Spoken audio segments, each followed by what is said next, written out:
बिस्मिल्लाहिर्रहमानिर्रहीम। बेसिकली हमारे पास पोर्टल है एआईटी का, लॉगिन पेज है। आप यहाँ पे नीचे यूआरएल देख सकते हैं, don't you have an account farmer registration. Farmer जो है वो इस लिंक पे क्लिक करेगा फार्मर रजिस्ट्रेशन पे, उसको ये एक प्रोफाइल अपनी कंप्लीट करने के लिए एक फॉर्म शो हो जाएगा बेसिकली। इसके अंदर रजिस्ट्रेशन टाइप है, दो टाइप्स की रजिस्ट्रेशन है हमारे पास। एक है इंडिविजुअल फार्मर यानी कि इंडिविजुअल रजिस्ट्रेशन, और एक है कंपनी की रजिस्ट्रेशन। इंडिविजुअल रजिस्ट्रेशन में कंपनी जो फार्मर का नेम है, ऑनर, फादर नेम और कास्ट, जबकि कंपनी रजिस्ट्रेशन में कंपनी का नेम, कंपनी के ऑनर मैनेजर का नेम और उसका एनटीए नंबर। तो बेसिकली ये डिफरेंस है हमारे पास कंपनी और इंडिविजुअल रजिस्ट्रेशन के साइन अप के फ़्लो में। अब मैं आपको एक इंडिविजुअल रजिस्ट्रेशन का जो फ़्लो है वो कंप्लीट करके चेक करवाता हूँ, उसके बाद हम इसको सबमिट करें। ये आप देख सकते हैं हमने डिटेल्स एंटर कर दी हैं। प्रोफाइल पिक्चर, सीएनआईसी की front side, back side, CNIC number, farmer का नेम, वालिद या शोहर का नाम, कास्ट और ईमेल, पासवर्ड, और जो कंफर्म पासवर्ड वो शो करवाएगा वो उसको व्यू भी कर सकता है। क्रिएट अकाउंट के बटन पे क्लिक करेंगे, अकाउंट क्रिएटेड सक्सेसफुली। अब यहाँ पे लॉगिन में वो ड्रॉप डाउन से फार्मर सिलेक्ट करेगा, यहाँ पे जो उसने सीएनआईसी दिया था वो एंटर करेगा और अपना पासवर्ड एंटर करेगा।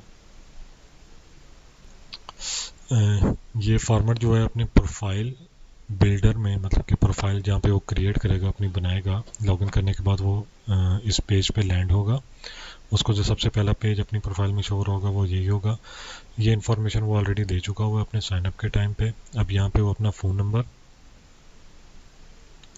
एंटर करेगा, अपना प्रोविंस पंजाब, और आगे प्रॉपर हिरार्की जो भी है, डिवीज़न, डिस्ट्रिक्ट और तहसील, और अपना विलेज का नाम एंटर करेगा, परमानेंट एड्रेस और पोस्टल एड्रेस देगा और सेव प्रोफाइल कर देगा।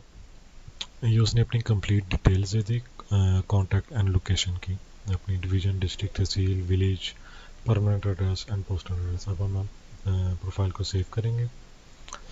प्रोफाइल सेव करने के बाद वो सेकंड पेज उसके सामने आएगा, वो उसकी लैंड की डिटेल्स होगी कि वो अपनी लैंड की डिटेल्स डिक्लेयर करेगा कि किस डिवीज़न, डिस्ट्रिक्ट, तहसील और उसको विलेज कौन सा लगता है और वो किस एरिया में है और उसको एकड़्स कितने हैं वो डिफाइन करके सेव करेगा।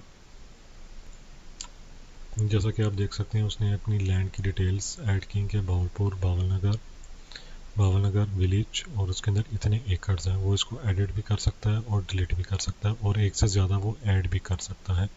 अगर उसकी एक से ज़्यादा तहसील में लैंड है, मल्टीपल तहसील्स में है, तो वो यहाँ पे ऐड कर सकता है उनको। उसके बाद इसको सबमिट पे क्लिक करेगा तो वो अपने डैशबोर्ड पे लैंड हो जाएगा, जहाँ पे उसे तीन ऑप्शन शो हो रहे होंगे, उसकी लैंड से रिलेटेड, फाइल एआईटी जो उसने करना है, और उसके challans.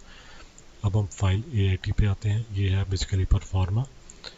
Year select by default हुआ होगा, जो करंट होगा वो ओपन फॉर्म ही करेगा, और ये उसके परफॉर्मिंग की डिटेल्स ओपन हो गई हैं, जिसके अंदर जो प्रोफाइल से रिलेटेड है वो डाटा ऑलरेडी यहाँ पे पॉपुलेट हो रहा है।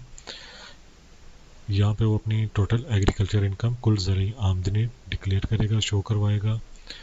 अखराजात की फहरिस्त में कौन से अखराजात में उसको कितनी लागत आई, और उससे रिलेटेड अगर कोई सबूत के तौर पे वो अटैचमेंट अपलोड करना चाहता है तो वो देगा और महफूज करेगा। तो उसका जो टोटल आएगा, सम आएगा, वो यहाँ पे रिफ्लेक्ट हो जाएगा।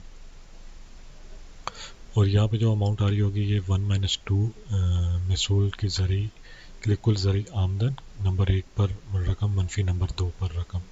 इस तरीके से वो अपना कंप्लीट फॉर्म फिल करेगा, जो कि हम आपको कंप्लीट करके दिखाते भी हैं। ये जैसा कि आप देख सकते हैं फार्मर ने अपनी टोटल जो ज़रूरी आमदनी, कुल ज़रूरी आमदनी है वो बताई है।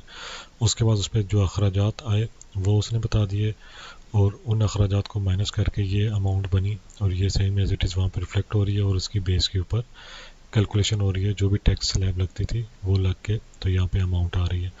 यहाँ पे जो उसने अपना लैंड बेस्ड टैक्स पे कर दिया होगा उसकी अमाउंट वो देगा, उससे रिलेटेड फाइल अपलोड करेगा। उसके बाद वो अपनी तहसील सिलेक्ट करेगा कि किस तहसील में वो अपना टैक्स फाइल करना चाहता है। अब बेसिकली इसने अपनी जो लैंड बेस है वो लैंड डिक्लेयर की है, वो एक ही तहसील में है, तो बाय डिफ़ॉल्ट वही आ रही है। यहाँ पे वो अपना नेम इंग्लिश में एंटर करेगा और पीएसआईडी जनरेट कर देगा। ये आप देख सकते हैं कि उसका चलान जनरेट हो गया, पीएसआईडी जनरेट हो गई, स्टेटस उसका अनपेड है, उसको व्यू करेगा तो ये चालान वो बेसिकली इस PSID के थ्रू जमा करवा सकता है। जब वो अपना चालान जमा करा देगा तो यहाँ पे आपका पेमेंट का स्टेटस चेंज होके पेड हो जाएगा। हम वापस फाइल AIT में आते हैं। यहाँ पे आके वो अपना सिग्नेचर के तौर पे अपना नेम एंटर करेगा दोबारा से, और अपनी जो फाइल है वो सबमिट करेगा, और साथ में एक और अटैचमेंट है कि जो PSID जनरेट की थी उसकी जो अदाशुदा नकल है वो अपलोड करेगा यहाँ पे।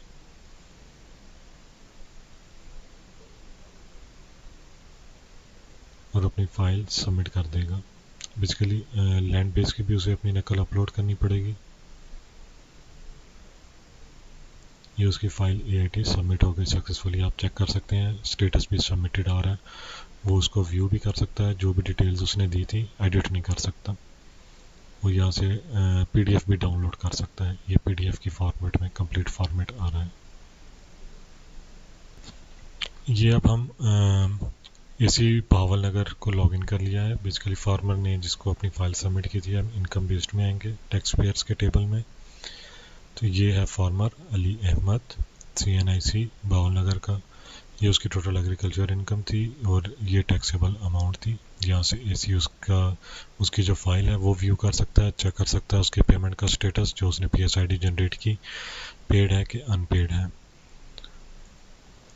और वो यहाँ से फार्मर जनरेटेड चालान की इंफॉर्मेशन भी चेक कर सकता है। तो ये इनकम बेस्ड का हमारे पास फ्लो है अभी के लिए।